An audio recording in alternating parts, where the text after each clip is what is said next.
saddex sawir oo waxay inii sheegayaa dowladda uu hogaamiyo madaxweyne xasan sheekh saddex sawir bigjar ay aad caan ugu taajiro midka koowaad waa gabar yar oo iskuul ka soo noqotay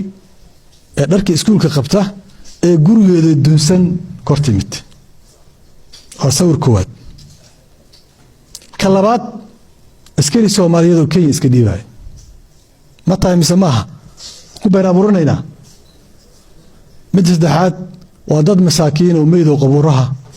la faagay waad ii sheegaysaan hadda calaamad kale oo ku suntan tahay dawladdiisa ay jirto waxaa dheer oo ka sii daran in aad arkayso 2,000 oo askari Soomaaliyeed oo qax ah askar qaxda lama arag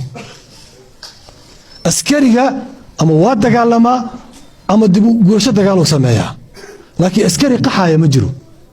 askar tignika wadato hub wadato oo qaxaysana waan aragnay waa dhibaato anaga waxaan u haynaa diiliya hal qiimay dawladdan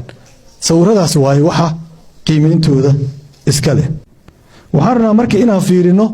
maxaa dawladda markaan qiimeynayno aan ka eegaynaa dawladdan soo madaxweynaha ku kambeyn gareeyaba waa dawlad qabyo wax kasta qabyo uga tagtaa dagaalkii shabaabka maxay uga tagtay qabyo madaxweynaha wuxuu nagu wareeriyay systemka dalkan bedelayo waxaan ka dhigayaa system madaxweynenimo ama nidaam riyaasi xagoo uga tagay qabyo isagu baa iska dhaaf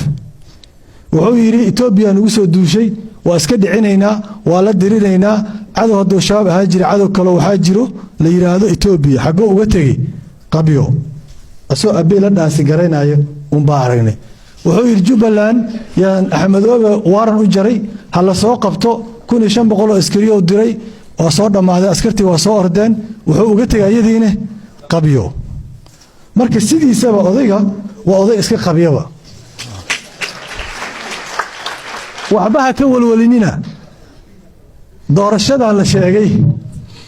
markii magacayga lagu rido kiis xaq soo saaray ayana qabyo uga tagi doona